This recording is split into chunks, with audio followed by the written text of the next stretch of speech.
şəhər içində köhnə kənd. Bu səsli, küylü megapolis ilə rahat kənd həyatının ziddiyyəti haqqında hekayə Keşlədən danışır. Bakı şəhərinin Nizami rayonunda yerləşən Keşlə qəsəbəsi vaxtilə o qədər də böyük olmayan bir kənd olub. İndi hündür, çoxmərtəbəli binalar arxasında qalan balaca kənd yolları dəyişən bir çox nəslələr kimi şəhərləşmə ummanında kiçik adaya bənzəyir. Keşlə adının necə yaranması ilə bağlı suallar hələ də mübahisəyə açıqdır. Kiminə görə bura keçmiş xanların, ilxılarının, mal-qarasının qışlaq yeri olub. Keşlə sözü də həmin o qışlaqdan qalıb. Keşlə sözünün mənasına qalanda keşlə sözü üçün çox sözlər deyirlər adı üçün. Kişilər deyirlər, kişilər kəndi. Amma ki, kişi elə hər kənddə olub da o ad düzgün gəlməyir. Amma rəhmətli Müştəba əmi var idi. Müştəba əmi deyir ki, Bütkeş sözündən keş. Yəni keçid yerindən, yəni başqa kəndlərə keçid buradan olub. Yəni o məqsədə uyğun və o fikir çox düzgün fikir oxşayır ki, yəni çünki elə demək olar ki, Bakının bütün kəndlərinin çoxuna gediş buradan gəlib ki, biz onlardır, Mərdəkandır, Nardarandır, Maşdağadır, Bilgədir, Türkandır və sairə bunların hamısına buradan gəlib keçib gediblər inşallah. Bəzi tədqiqatçılar isə kəndin adını Keşli tayfasının adı ilə bağlayırlar ki, onlar qədim Şumerdən buraya köç ediblər. Mahmud Kaşğari Divan-ı Lüğət-i Türk əsərində Keş toponimini qeyd edir. Özbəkistanda Keş adlanan bir əyalət də var.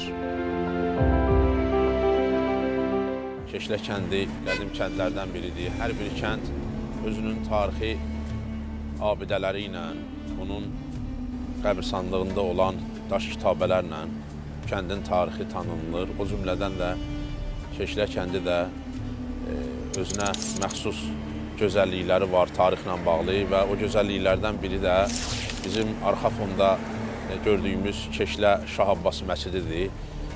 Gördüyümüz məscid 1606-cı ildə 1-ci Şah Abbasın dönəmində, Şah Abbasın vaxtında tikilmişdir.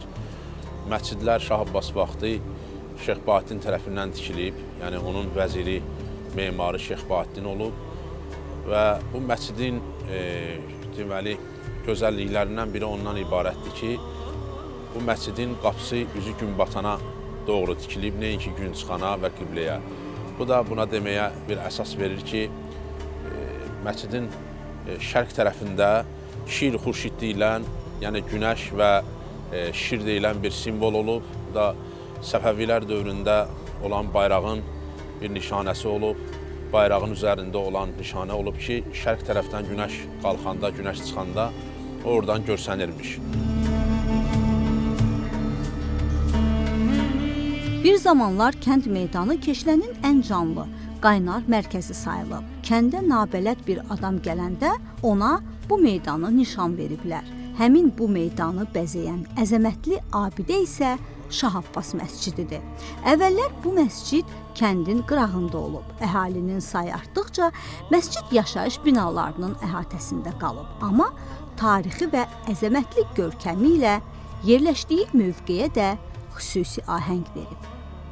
Şah Abbas cənnət məkan deyilənə görə 999 karvansara, məscid və müxtəlif mədrəsələr tikmişdir. Və o cümlədən də Keşlədə olan Şah Abbas məscidi də digər bölgələrimizdə də biz buna rast gəlirik. Gəncə İmamzadədə biz rast gəlirik. İrəvan torpağında Şah Abbasın tikdiyi məscid var. Tovuzda Şah Abbasın tikdiyi məscidlər var. Mədrəsələr, karvansaralar var və o cümlədən də Keşlədə də bu məscid burada bina edilmişdir. 113 kvadrat metrdir içərisi və hündürlüyü 12 metrdir məscidin. Hücrələr var. Hücrələr də ibadət üçün nəzərdə tutulub ki, namaz qılınmaq üçün, namaz qılanlarından ayrı fərqli olaraq Quran oxumaq və müəyyən, belə deyək də, tənhalığa çəkilmək üçün o vaxtlar nəzərdə tutulub ki, namaz qılanlara maneçilik törədilməsin deyə. Asimetrik planlı Abşeron məscidləri qrupuna daxil olan Şah Abbas məscidi Mərdəkandakı Tuba Şahı məscidi ilə oxşardı. Məscidin ümumi görünüşünü tamamlayan minarənin hündürlüyü 20 metrdir. Məscidimizdə minarəmiz yox idi və biz Cənab Prezidentə müraciət etdik məscidin minarəsi ilə bağlı olaraq və məscidin də təmirə ehtiyacı var idi və əsaslı şəkildə təmir olundu. Həm də 20 metrə yaxın hündürlükdə bir minarə bizlər üçün ucaldıldı. Əlbəttə, bu qeyd elədiyimiz kimi bir neçə məscidlər var ki, o məscidlərdə minarələr olmayıb. Onlardan biri Şeşlə məscididir, Əhmədli məscidi idi ki, Kənd Əhmədli məscidi idi ki, onlarda minarə yox idi və şükürlər olsun Allaha ki, həm Şeşlə məscidində minarə tikildi və həm də Əhmədli Kənd məscidində böyük minarə tikildi. Kənd sakinlərinin dediyinə görə bu kənddə 2 məscid olub. Məscidin biri kəndin ortasında, digər isə ondan bir qədər aralıda yerləşib. Hər məscidin həyətində quyu olub.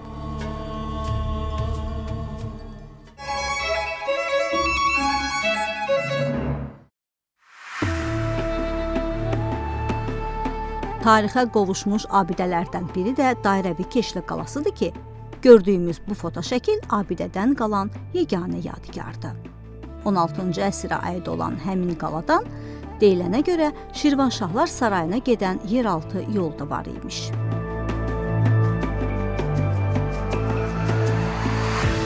Əfsuslar olsun ki, sizə elə bir çox tarixi abidələr göstərə bilməyəcəyik. Çünki illər artıq o öz hökmranlığını göstərib o abidələrin üzündə.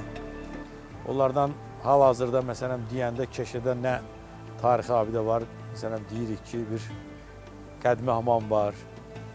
Ən əsası olan bizim 17-ci əsrə aid olan Şah Abbas tərəfindən bina olunan bizim Keşlə məscidi var. Hansı ki, hər bir namaz vaxtı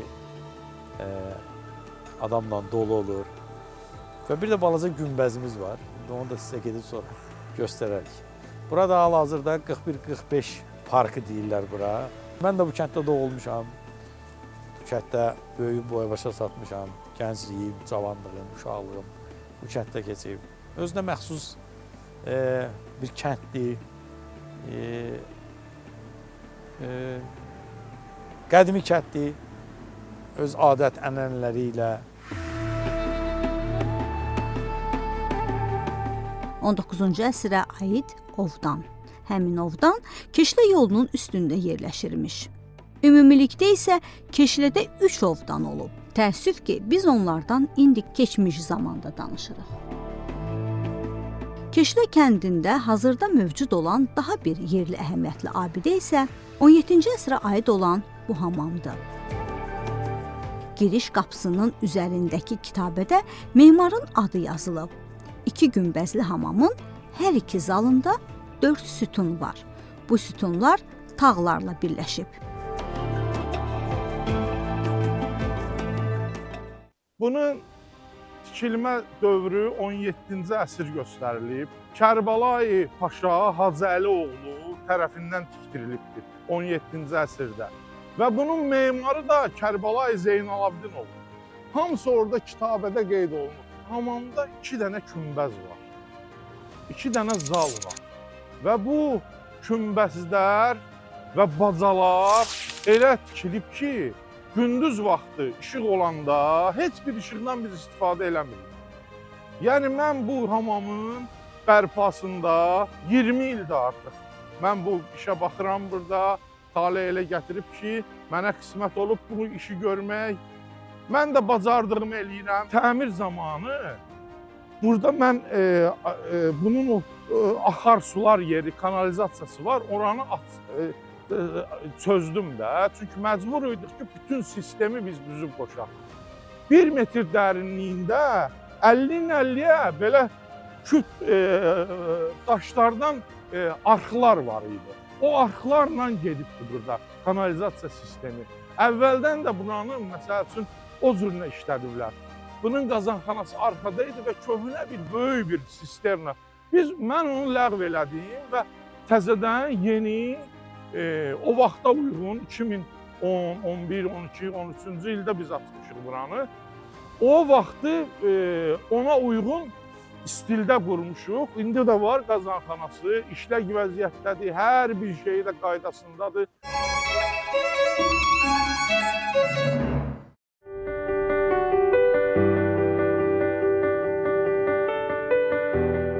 Bayaq artıq qeyd elədim ki, qədim kənddir. Bax, sağımızda bu gördüyümüz bu mülk hamısı, nə bilim, anamın, əmilərinin hamısı mülkidir. Qədimi evlər, çox qədimi evlərdir. Qədim kənddir, öz adət ənənələri, məsələn, Bakı kəndlərində xeyir, şərlə əlaqədar olan adət ənənə şükür Allaha gələ qorunub saxlanılır. Keşlə kəndində də elədir. Belə deyək, uşaqlıqdan ən çox sevdiyimiz palatka toyları deyilən mağar, çadır, belə deyək də, o adət ənənə hələ də var. Məmnuniyyətlə də kənd iştirak edir, həmən məclislərdə sevərək iştirak edir. Belə özünün adət ənənələri var. Uşaqlığımız burada keçib, çox maraqlı idi. Yəni, o vaxtı bizim əlimizdə nə planşet, nə kompüter, nə telefon yox idi. Əlimizdən ala bilinəcək şeyi cəzalananda küçəyə çıxmağa icazə verilməli. O da bizim üçün ən dəhşətli şeydir, çünki nə maraqlı var idisə, hamısı küçədə idi. Bakı şəhərinin tarixinə aid sənədlər kitabında qeyd olunur ki, Keşlə kəndinin sahəsi Əhmədli və Zığ kəndləri ilə birlikdə Qaraşəhər ərazisi bölgüsünə daxil idi. Dəniz sahilindən tutmuş dəmir yoluna qədər bu sahə belə adlanırdı. 30-cu illərin əvvəllərində Keşləyə şollar suyu çəkilməyə başlanır. Kənddə kiçik günbəzli 3 bulaq da elə o zaman tikilir. Əfsuslar olsun ki, kəndimizin bu bəzi tarixi abidələrini artıq illər öz hökmranlığını göstərib. Çox tarixi abidə göstərəmir, amma onlardan biri bax, həmən bu su günbəzi. Düzdür, mən heç vaxt bunun işləməyini görməmişəm. Amma gənə də kəndimiz haqqında bir nəsə göstərmək lazım ona da. Məsələn, bu və bu evin üstündə olan yazılar.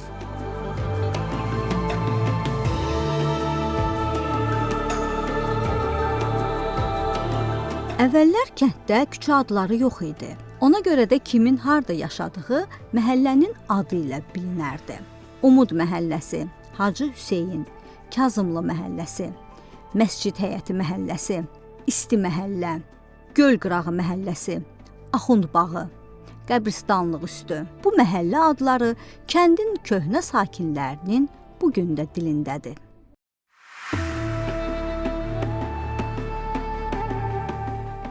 Keşlədə məhəllələr olub başqa-başqa adlarla. Yəni bu deyandığımız küçənin arxa hissəsi o yəni Ümid məhəlləsi olub. Biraz o yandan olub Həmşərilər məhəlləsi deyirlər və Lahıclar məhəlləsi var o başda, cürbəcür məhəllələr və bu nəsillər ki vardı, nəsillərin adları ki vardı.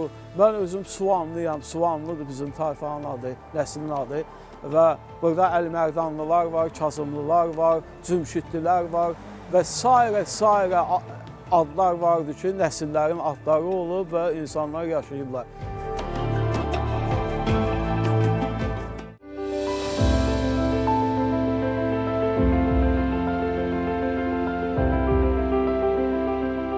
Və Keşlənin məşhur adamlarından Tofiq Tağzadəni saya bilərik ki, Keşlədə doğulub 1919-cu ildə fevralın 7-sində dünyaya gəlib və Azərbaycanın baxdığı bütün ən gözəl filmlərin demək olar ki, rejissoru odur.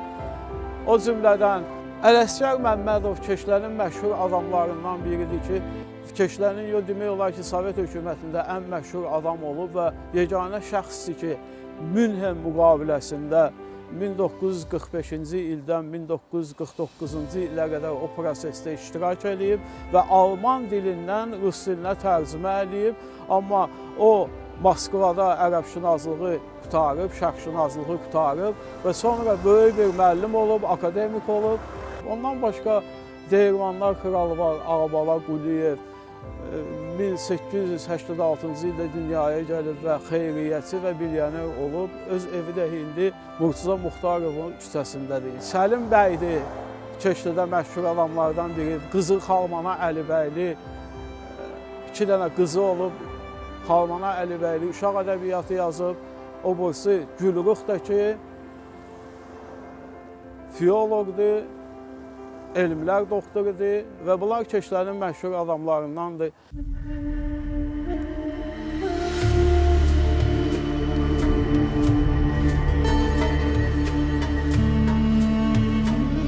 Qəbristanlıq üstü məhəlləsi adından da göründüyü kimi məzarlığa yaxın yerləşdiyi üçün belə adlanıb. Bu yerdə söz düşmüşkən Keşlə qəbristanlığından da danışaq. Keşlə qəbristanlığı köhnə qəbristanlıqdır. 71-ci ildə sağ tərəfimizdə, 94-cü ildə isə sol tərəfimizdəki məzarlıq salınmışdır. Keşlədə bir qəbristanlıq da olub. Sovet dönəmində həmin qəbristanlığı ləğv eləyiblər, yerində bələdiyyə binası tikilib. O köhnə qəbristanlıqda sərdabələr var idi. Keşlənin ağsaqqalları, alimləri, üləmaları olub. Onların sərdabələri olub. Amma Sovet dönəmi onların hamısını ləğv eləyib, dediyimiz kimi yerində bələdiyyə binası inşa ediblər. Hal-hazırda İndi bu Keşlə qəbristanlığı bura sayılır, yəni burada yerləşir. Burada da bir çox alimlər var ki, elmli insanlar var ki, müəllimlər olub, savadlı insanlar olub ki, dəfn ediblər burada.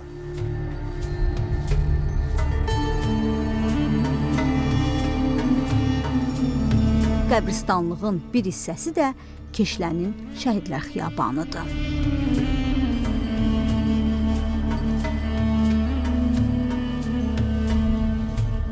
Keşlə Şəhidlər Xiyabanındayıq. 1-ci Qarabağ müharibəsi dövründə, 2-ci Qarabağ müharibəsi, 44 günlük vətən müharibəsində, bəli, şəhidlərimiz oldu. Hal-hazırda onlar burada uyuyurlar. Dövlətimiz sağ olsun, onlar üçün burada yer ayırdı, kompleks yaratdı, Şəhidlər Xiyabanı. Keşlə kəndinin çoxlu şəhidləri olub. Onlar vətən uğrunda, torpaq uğrunda şəhid olmaq üçün canlarından keçdilər. Vətən torpaqlarını qorumaqdan ötürü canlarından keçdilər. Hal-hazırda onlar burada uyuyurlar. Qəhrəman oğullardır. Allah onların ruhlarını şad eləsin. Hər dəfə gəlirik, buranı ziyarət edirik, şəhidlərimizi ziyarət edirik. Biz onlarla qürur duyuruq. Vətən sağ olsun. Allah bir də bizə belə günlər göstərməsin. Müharibələr göstərməsin.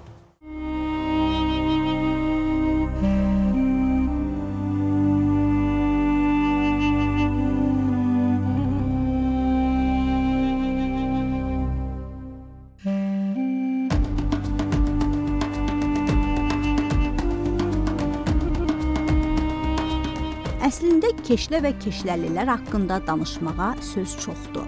Bu kəndin nəcib əməlləri ilə yaddaşlarda qalan insanları haqqında söz açmağa ayrıca bir vaxt gərəkdir.